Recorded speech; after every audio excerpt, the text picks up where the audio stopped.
Happy New Year, and it is indeed a very happy New Year here in the Cook family. It's official. I am a grandma, and I am loving it. It's awesome. Our grandson, David William, was born on Tuesday, December 15th at just before 3 o'clock to my daughter, Vienna, and her husband, Dave. And in true genealogical form, they named him first after his daddy and then after his grandpa, my husband, Bill. So he was very happy about that. And if you follow me on Facebook, then you've seen the photo that I posted of me holding the little bundle of joy. He is handsome and healthy, and he's getting bigger every day. I just got home from spending the day with him and his mommy. You know, watching a new branch of the family getting added on to the family tree is wonderful. And I know that being a grandma is definitely going to be fantastic. So 2010 is a year I am absolutely looking forward to.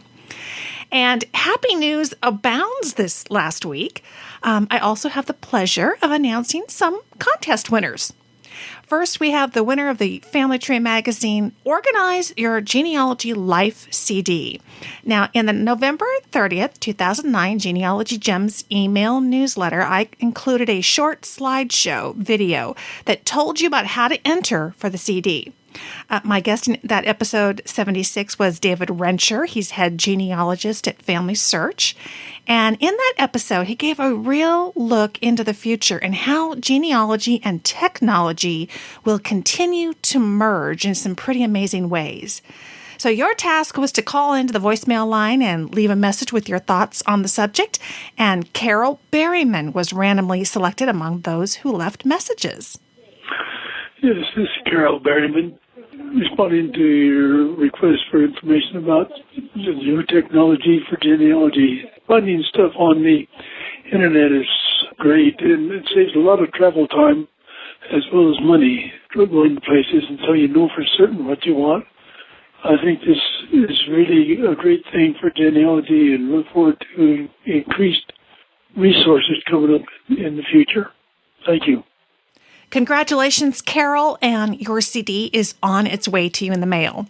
And I encourage the rest of you to keep an eye on the newsletter and be sure and view those little videos that I include in there. Not only are you going to pick up some great gems, but you might also win a little something to help you with your genealogy research. And we have one more winner here. In the December 14th email newsletter, I told you about an exciting event coming up in Mesa, Arizona in January of 2010. It's the Family History Expo, and we've just confirmed that we'll be doing a taping of the Genealogy Gems podcast in front of a live audience at the banquet being held on Friday night, January 22nd of 2010 at 6:30 p.m. Now, I am very excited about this. In addition to enjoying a wonderful dinner, you'll have a chance to visit with your favorite genealogy bloggers who'll be seated at the various tables. And the main event is going to be the live show. And the theme is going to be using online social media for genealogy. Now, we have a terrific lineup for you. We've got genealogy blogger extraordinaire Thomas McKenty of the Geneablogger site, and Gina Philibert Ortega, who runs the genealogy social networking site Genealogy Wise. It's going to be a lot of fun. It's going to be a great evening with lots of gifts and giveaways. Now, in a recent newsletter, I ran a contest to give away an admission ticket to the conference. It's valued at $75. Well, the winner was the first person to email me after they received the newsletter confirming that they could attend the conference in Mesa and that they would like to go. So being quick to open and read the newsletter can really pay off. And this time, it's paying off for A.C. Ivory of Utah. He is the winner of the full admission ticket to the Mesa Family History Expo. Congratulations, AC. And actually, it turns out I have a second ticket. I was really excited to find out I've got 2 tickets to give away. And that meant that the second person to send me an email also is a winner. And that is Patty Mitchell of Arizona. So congrats, Patty. And I look forward to seeing both of you there at the conference. And if you'd like to register for the Family History Expo in Mesa, Arizona, as well as get your ticket for the banquet, just go to fhexpos.com and be sure to get those banquet tickets right away because seating is going to be limited for that event, and it promises to be Very fun, very different. Not your traditional genealogy conference banquet. It's going to be a ton of fun. And speaking of upcoming conferences, I am very happy also to announce that for the first time, I am going to be speaking at the Ontario Genealogical Society Conference in Toronto, Canada. And they've just announced that the registration has opened now for the conference. It's going to be held May 14th through the 16th of 2010. Now, I've never been to this conference before, but I have heard about it, and I have heard it's terrific. I can't wait to be a part of it. They've put together an amazing conference lineup with more sessions, I guess, than they've had before, and they're offering pre-conference programs on Thursday, May 13th. You can participate in a hands-on research excursion, or something called Libraries and Genealogy, which is being presented in conjunction with the Ontario Library Association. Now, I'm going to be there. They're going to keep me busy on Saturday, December 15th. I'll be teaching 3 different classes. First one is Genealogy Podcasts 101, free online radio shows for researchers. Of course, you guys are all firsthand experts at that. And second, we're going to have What You Must Know to Save Your Research from Destruction. And finally, tap into your inner private eye, tracking down living relatives. The conference is going to be held at the Doubletree Hilton at the Toronto Airport. So if you want more information, head over to torontofamilyhistory.org/2010. You'll find everything you need right there. And I also want to say thank you to Lynn Palermo of the Armchair Genealogist for the shout out on her blog post called Follow Friday, My Top 5, A Year in Review.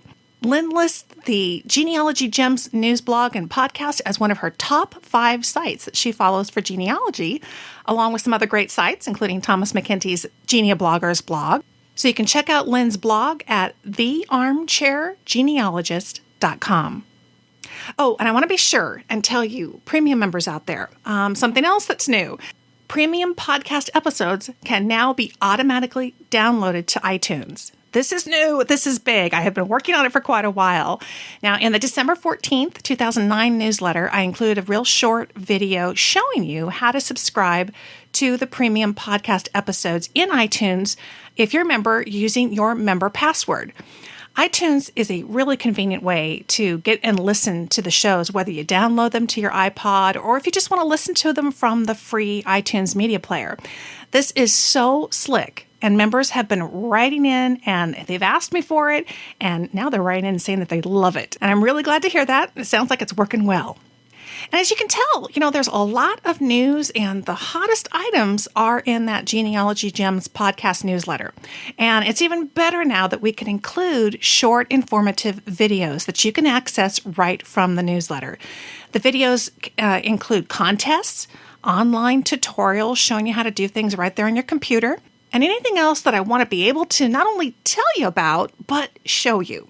So if you'd like to get the free newsletter emailed to you, just go to genealogygems.tv, click the sign up button on the left-hand side of the homepage, and we'll get that right out to you. And of course, with that first email that you get, there'll be a link you can download as a gift for signing up, the 20-page ebook. It's all about Google research strategies for the family historian. So that's yours free when you sign up for the newsletter.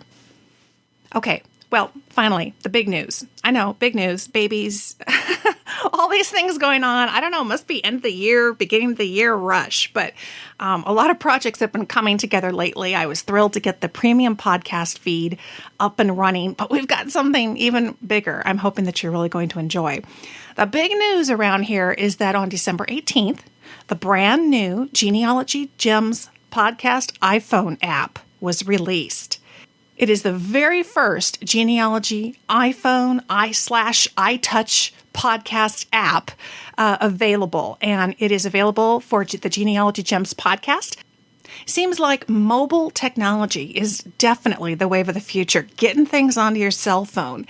So we wanted to make sure that the podcast was right out there out front. The app can be used on both the iPhone and the iPod Touch, which is actually what I have. I don't have an iPhone, but I do have an iTouch. And I was very excited to find out, they always say apps for iPhone, but really they also can be used on the iTouch as well. So I was enjoying the apps so much that I've been downloading from the App Store at iTunes. I thought, doggone it, Genealogy Gems needs its own app. And it's very, very cool because it streams the podcast. And what that means is the episodes aren't taking up valuable memory on your handheld device. It's being streamed by your internet connection. And there's also buttons on there. You can click and you can go right to the website. If you've got internet access, you can go right to the website there from the show. You can call me. It'll dial you in if you've got an iPhone. Oh my gosh, you can email, all kinds of things. And of course, what's really neat too is that the show notes are included. And in fact, I got an email from Susan Moss. She's a longtime listener. She says, Lisa, you have outdone yourself with a new app. I downloaded it this morning and it is fabulous. My first thought was, if I only could see the show notes. And there they were. Yes, they were, Susan. That's one of the great things about it. So congrats on that new beautiful grandbaby. See you soon. Well, Susan's going to be at the Family History Expo in Mesa, Arizona. And thank you, Susan. I've been enjoying my new grandbaby. And I am so glad that you are enjoying the app. Gosh, you got it quick. I think I barely got out there and your email came racing into my inbox and let me know that you'd found it. So that is really cool. In addition to like I said, the episodes and the fact that you can get those show notes right there, you don't have to go digging around the website. There's also something called bonus content. And in some areas of it, it's called extras. You can get things like wallpaper. I've created some custom wallpaper images that you can download so you can have them kind of in the background of your iPhone or your iTouch. There's also exclusive audio and video content. And the neat thing is I've got some initial things added to the app when I first got it launched.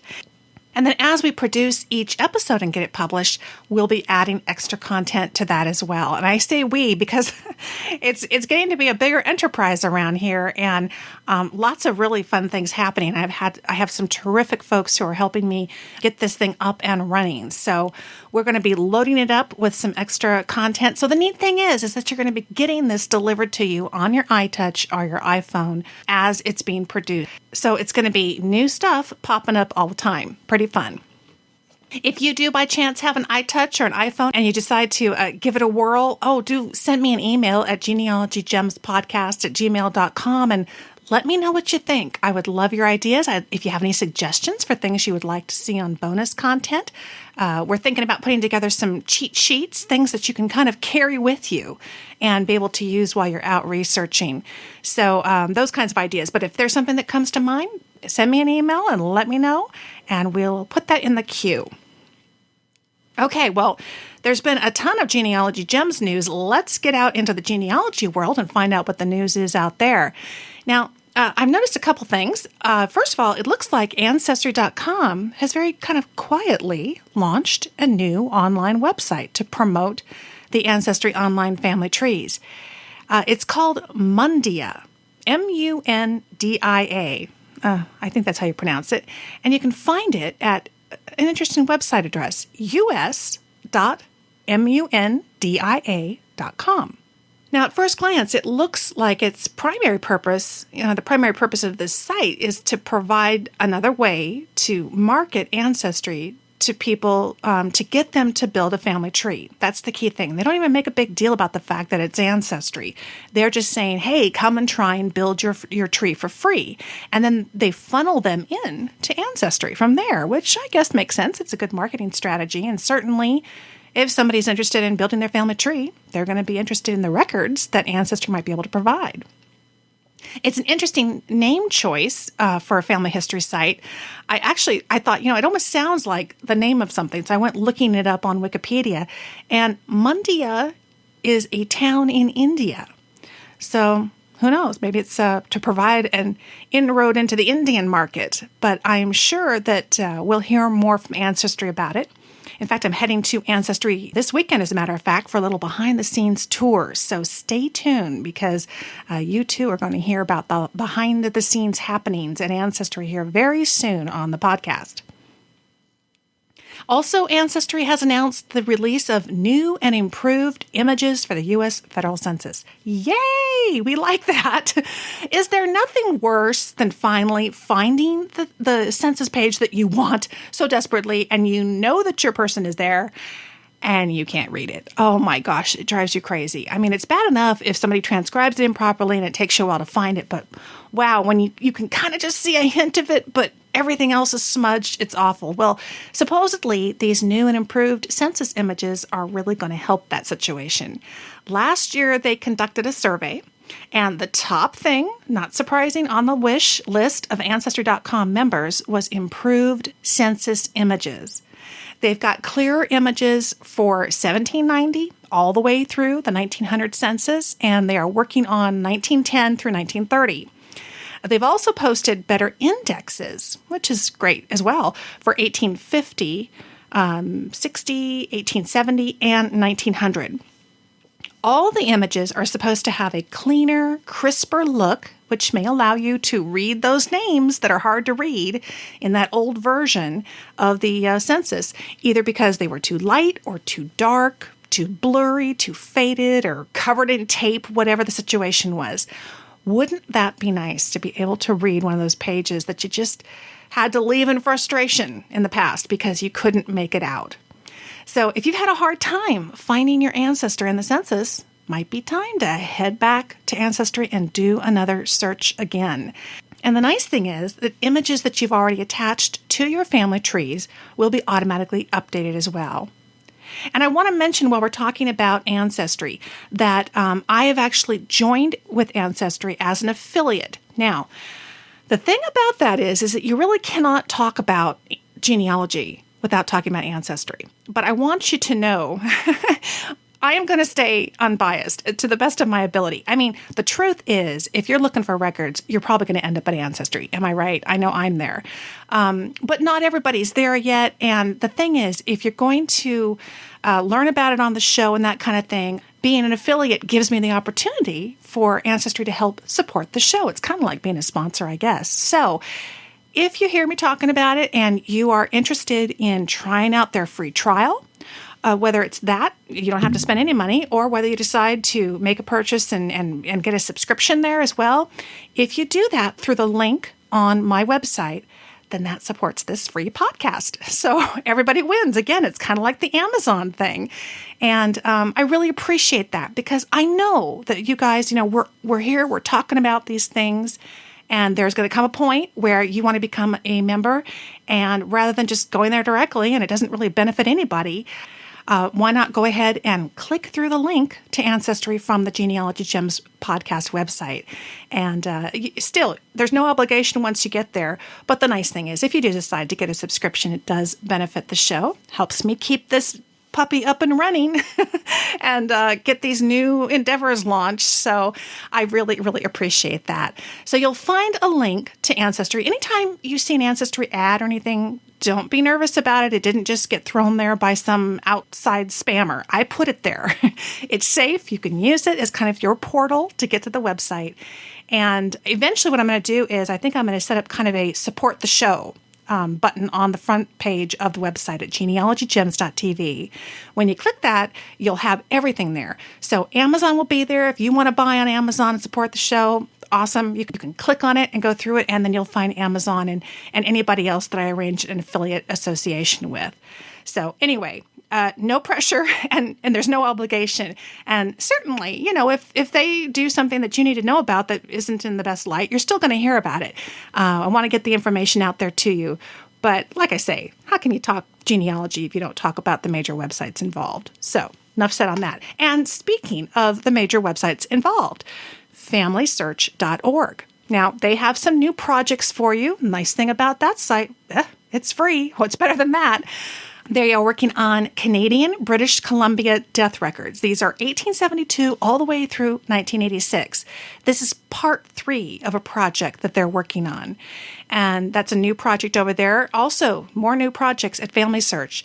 U.S. in Indiana, they've got Clark County marriages, 1811 through 1959. They are working on the 1875 state census for Minnesota. and Part 2 of the project for the 1905 state census for Rhode Island. They are also working on a Part 2 of the project 1935 state census for South Dakota.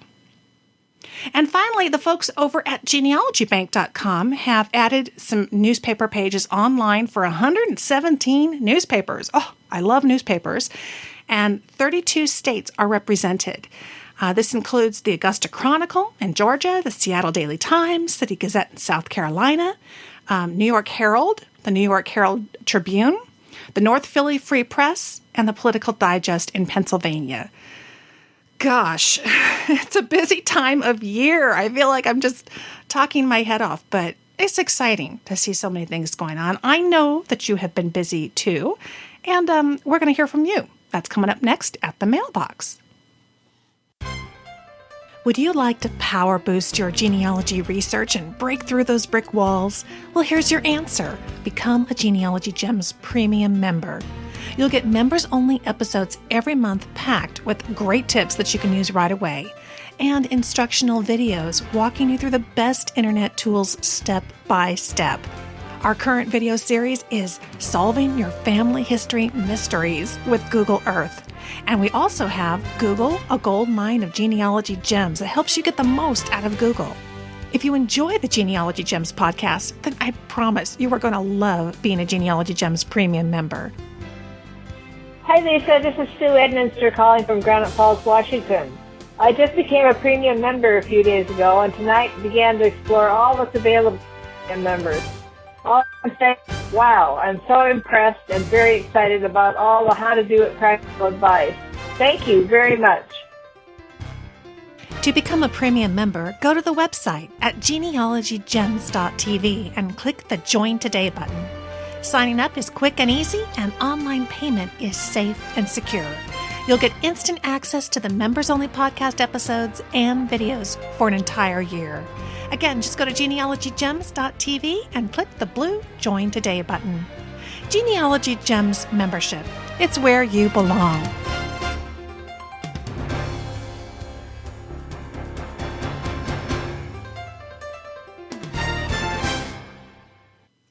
Well, let's see what we have here in the mailbox. Oh, well, as I mentioned at the top of the show, we just launched the feed for the current premium podcast episodes so that members of the Genealogy Gems Premium Podcast can download those easily to iTunes. Well, premium member Patty Wilcox writes in to say, thank you. You're welcome, Patty. She says, I'm so happy with the iTunes feed for premium members. I love being able to easily add to iTunes, and now maybe I'll be the first to listen to new episodes. And she says, I just want to let you know, even though I'm a Mac user, I use Firefox or Google Chrome for my browser, usually. If somebody's using Firefox, there is no add to iTunes button, which I talk about in the instructions for the premium members. That's supposed to be on the right-hand side of the page, but I guess it doesn't appear there if you have Firefox. She says, I needed to open up my Safari browser to add to iTunes, which is not a problem. Just knew that you'd want to know if you didn't already. No, I didn't. That's great to know because I know a lot of you use Firefox. So Patty says, thanks again. Love the specifics in newspapers in the last podcast. Merry Christmas, Patty Wilcox. Well, you are so welcome, Patty, and I thought that this might be a nice little gift to premium members. So Merry Christmas as well. I've confessed before that I am no computer programmer, but thankfully I know people who are. So we just kept hammering away at it, and it is up and running. So I am really glad to hear that you're enjoying it, and thank you so much for letting me know about the Firefox tip for our Mac users. So those of you who are premium members who are on Mac, just use your Safari to add the premium feed address to iTunes that first time.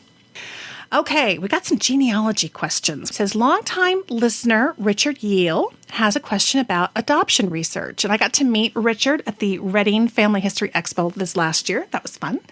Okay, Richard says, an ex-brother-in-law's father had two brothers born in 1914 and 1916 who were placed in an orphanage in Stockton, California in an unknown year. I'd guess between 1920 and 1930. The family is looking for information on these two brothers, but don't know where to start. I can't find either of them in the 1920 or 1930 census, nor their parents for that matter. They moved from New Mexico to Bakersfield, California by 1910, and apparently to Stockton, California at some point later. Again, my guess is after the death of the mother, but we don't know that date. The location of the two orphans are not known. I suppose that it's possible that they took the name of their adoptive parents, which could be a problem. The original surname is Torres, which is also reasonably common. Any suggestions on where to start looking for these two? Well, Richard, I actually have very little experience with adoption research, but I do have a couple of ideas in mind just in terms of thinking about the locality where you're trying to search. Try tracing the parents, of course, as completely as you can, particularly their deaths, in case the biological sons are mentioned, perhaps in their obituaries or funeral notices. I would need more details on the people to make suggestions on how to locate them in the 1920 and 1930 census. But don't give up on that. Chances are that they're there, just not how you expect to find them. You'll also want to make a comprehensive list of the orphanages in Stockton in that time. And here are some leads for you that I found. Do a search in Google Books. I tried one. I did San Joaquin County in quotation marks to keep that all together. Then the plus sign, Stockton, and the plus sign, orphanage. And that actually brought up several books that seem to have information about orphanages back in that time period. There's the Benevolent Institutions publication from 1910. I will have a link for that in the show notes. And you can get the full text of that as well. And also, the San Joaquin County U.S. Gen website is currently under construction, but it looks like that they plan on providing information about adoptions in the county. So be sure and check back with them. And again, I'll have a link to the San Joaquin County U.S. Gen website in the show notes. But, not everybody can be an expert in everything, and maybe some of you out there listening have some experience with this type of search, and you can help Richard out. So, if you have any strategies for him, send them to me at Genealogy Gems Podcast at gmail.com, and I will pass those along on the next episode of the podcast, and we'll see if we can't get him a little more genealogical luck. But in the meantime, Richard, best of luck on your search, and do let us know how it goes. Aya Loki wrote in. She asks, can you request a death certificate from a state without knowing the person's date of death?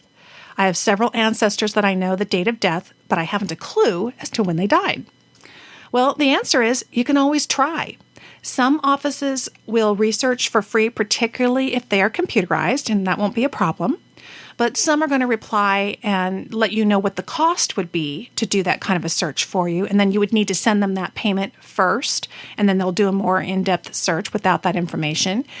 And of course, finally, some of them are going to return your request and just tell you that they can't do it without the date. And that's fine. You can just keep searching, see if you can't find that date in a different way. But, my mantra is it never hurts to ask. Ask, ask, ask. And when you're especially nice, people are awfully nice out there and oftentimes will be willing to help you out. And got some emails about the Genealogy Gems toolbar. Lots of people using the toolbar. It's amazing to see. It's fun. I'm using it all the time. It's crazy. I've got it across my browser, and sometimes I'll need to go and check what was in that episode or whatever, and I can just click my buttons and I'm there, and it's great.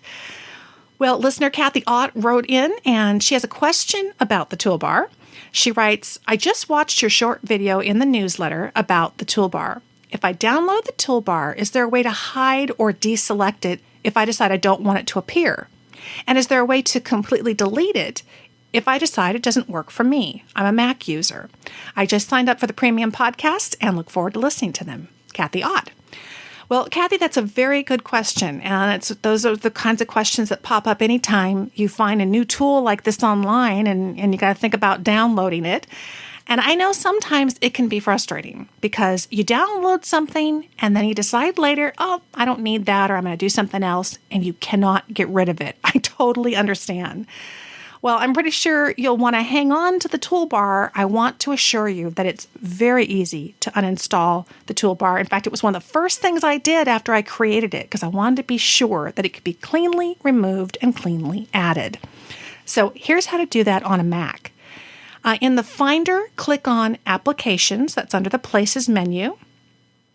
And there will likely be a toolbar folder there that was created when you downloaded the toolbar. You just click on that. And there you should find the Genealogy Gems Podcast toolbar folder. Click on that and just click on the uninstall icon. That uninstall icon actually downloads when you're downloading the toolbar right up front. So it's there from the beginning. You can use it at any time to remove the toolbar. On a PC, just open up the Add or Remove Programs folder in the control panel, and you'll find the Genealogy Gems Podcast toolbar listed there. Click on that, and then just click the Remove button. And that's how I did it on Windows XP, and I'm pretty sure it's similar in Vista or Windows 7. Now, I'm a fairly new Mac user, so I'm not sure how to hide the toolbar on a Mac. I admit that. But I do know that you can do that on a PC. You just click on View from the menu and unclick the toolbar and it disappears. It's great. So if you need a little more real estate space on your window when you're working on something, you can make the toolbar disappear, then just go back under View and click it again to make it reappear. And longtime listener and friend of the show, premium member Tim Cox, wrote in with some great suggestions for the toolbar. I've asked you guys for those, and he's been sending me a couple that I have absolutely implemented. And at his suggestion, I've added a couple of more free websites to the free sites button. The first is County Finder at RootsWeb. This is really slick. Click the link, and you'll be taken to a page where you just enter the town and the state, and it gives you the current county, which, of course, you're going to need to know in order to use sites like US Gen Web or to order records. And Tim also recommended that I add a previous gem that I've talked about here on the show. It's called tinyurl.com. If you write anything, your society newsletter, emails, a family history blog, it is so much cleaner and nicer to include just a little 7-character website address when you're talking about a particular website page to your reader than to have this incredibly long and crazy web page address that you see so often. Well, with the Tiny URL website, you can just copy that long, crazy address, paste it into the box on the Tiny URL page, and it converts it to a nice little neat 7-character address. It works great, very slick, and a helpful addition to the free sites button. So thank you very much, Tim. And over the New Year's, I got a little bit inspired by Tim's suggestion. I decided to beef up the Toolbar Search Box as well. Now, while you may already have a Google search box on your existing internet browser, that's possible, the Genealogy Gems Podcast Toolbar Search Box can search Google, but a whole lot more.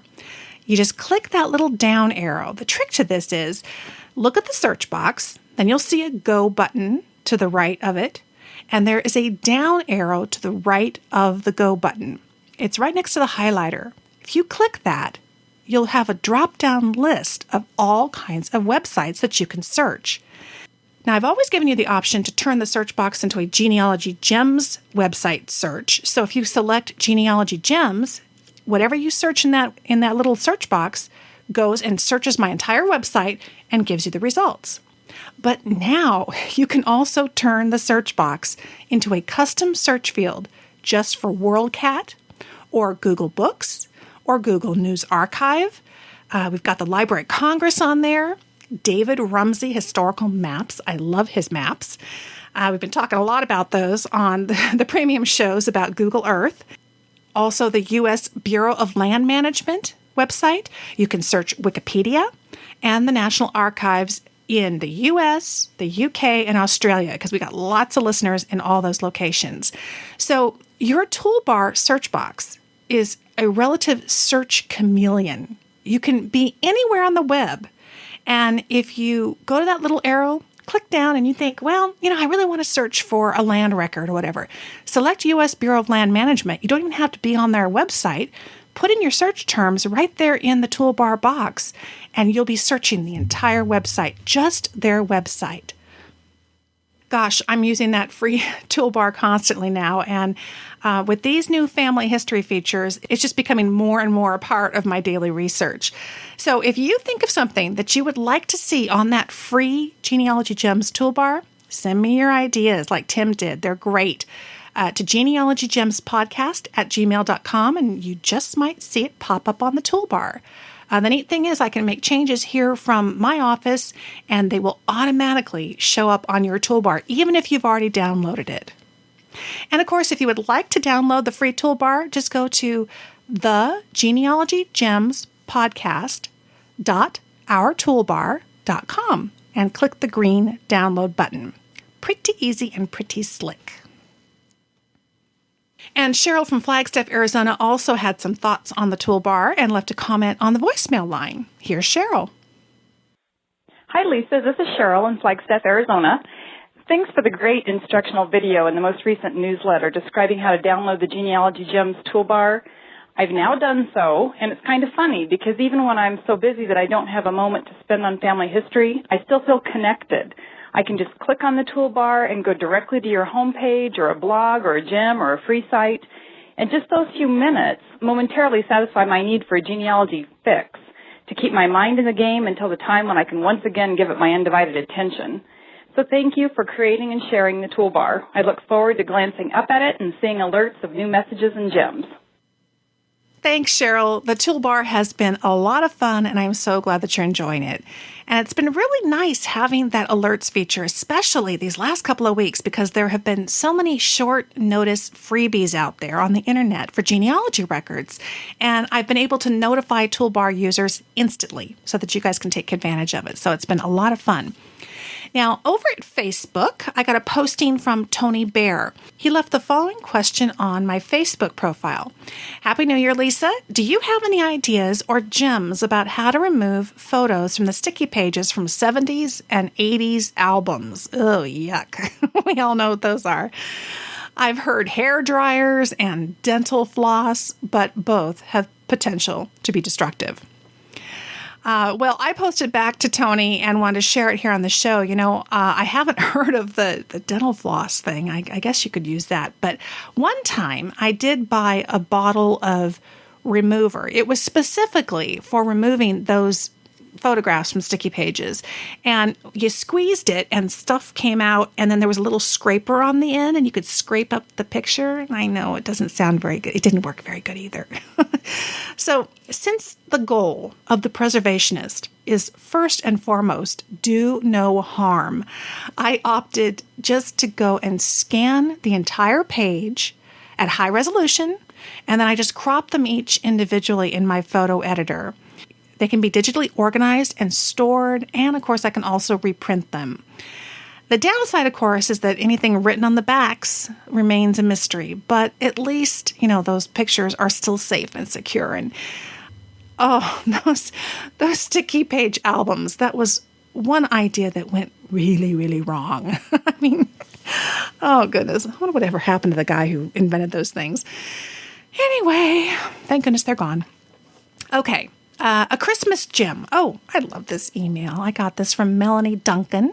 She writes, Dear Lisa, I have enjoyed listening to your Genealogy Gems podcast. I found it several weeks ago, and I am working my way through them while I'm at work. I'm writing to share an exciting discovery that was made on Christmas Day this year. My family and I were sitting around the dinner table at my aunt and uncle's house when home movies came up in conversation. My uncle went into the next room, and he found one of the VHS tapes of home movies they have. It was on Christmas 1988. During the next several minutes, all of us ended up sitting around the family room, watching ourselves as we were 21 years ago. I was just 9 years old.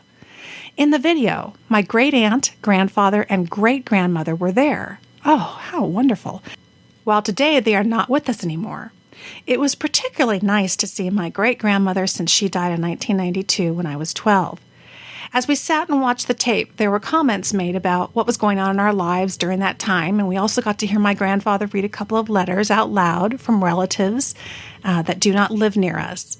This, in and of itself, was good information for me to be reminded of or learn for the first time as someone interested in genealogy. Then, a little later in the tape, the camera was on the tripod, pointed at me and my two cousins as we played a game. As we watched the tape, however, we realized one could hear adult conversation at the table just a few feet away.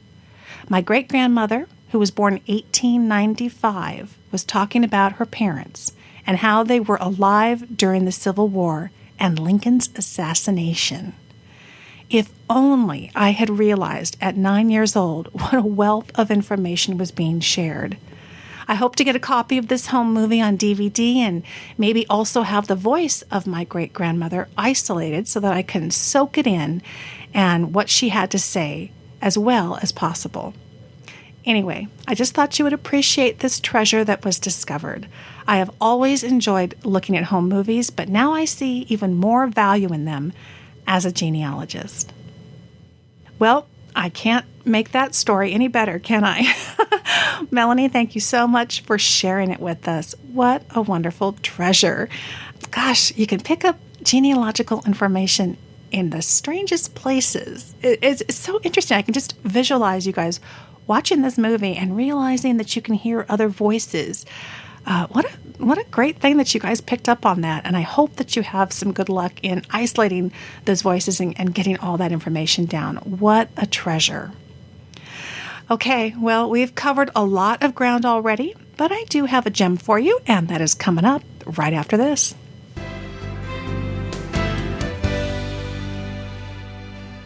This gem could actually fit pretty easily into the mailbox. Listener Belinda Slocum sent me an email the other day, and she says, I just had to share this with you because I think you will be as thrilled as I was to watch it.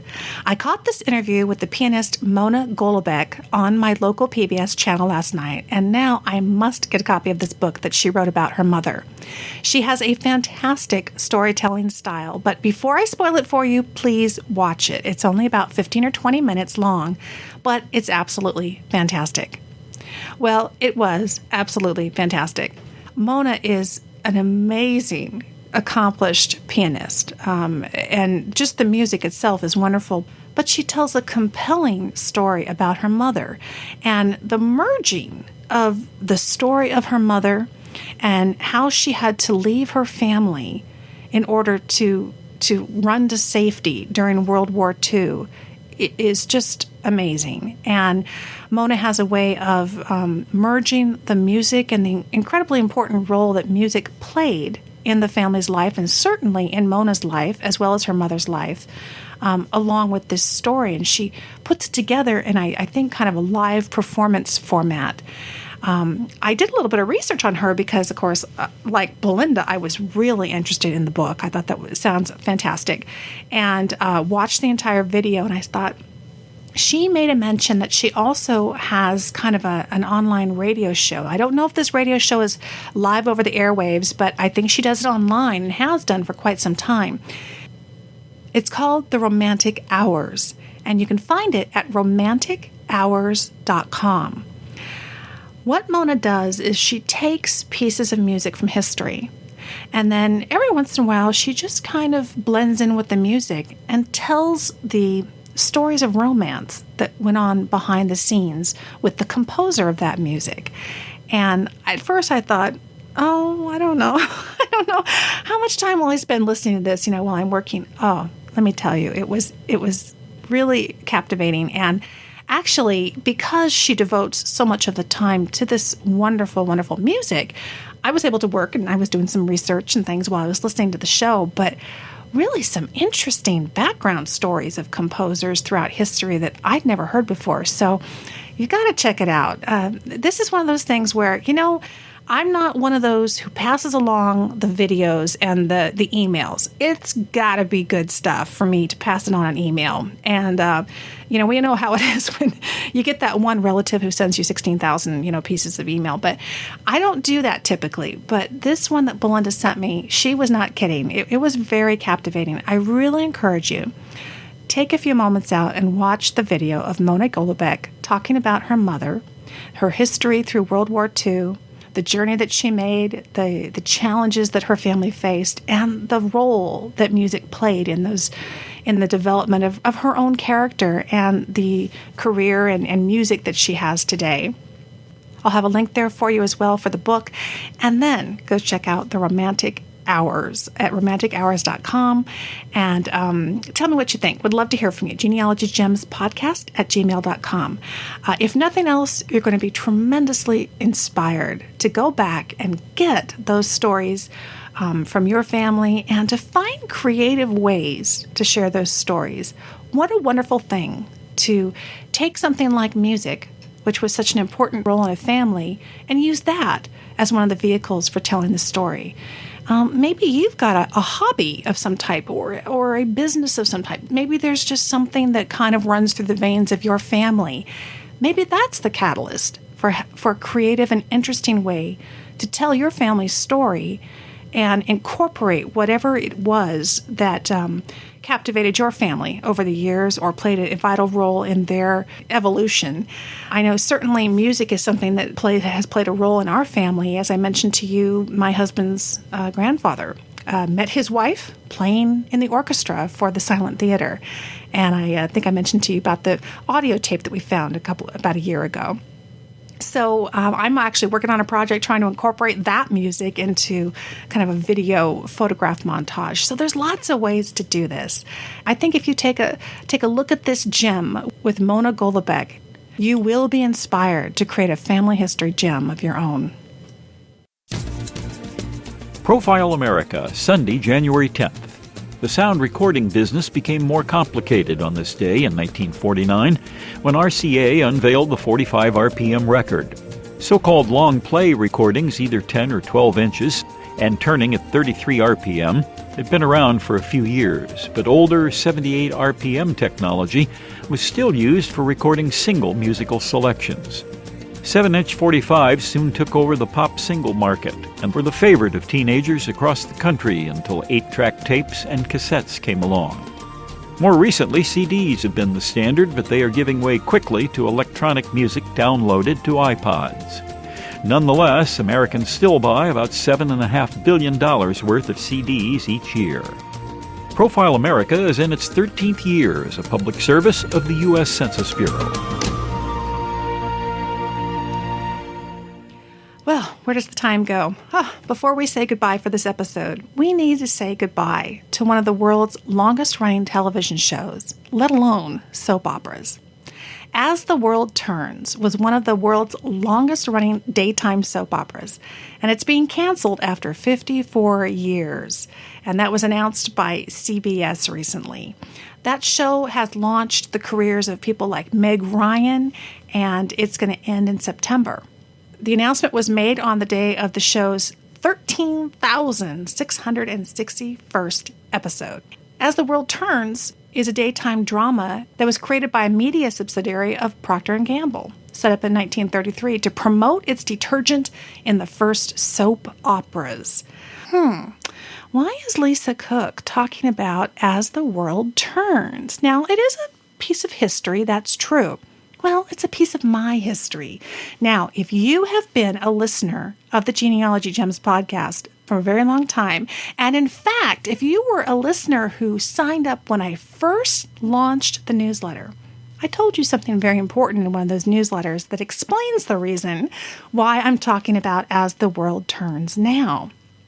Well, that's because Eileen Fulton, who is an actress, played the part of Lisa Grimaldi on the show. She played that part for 49 years.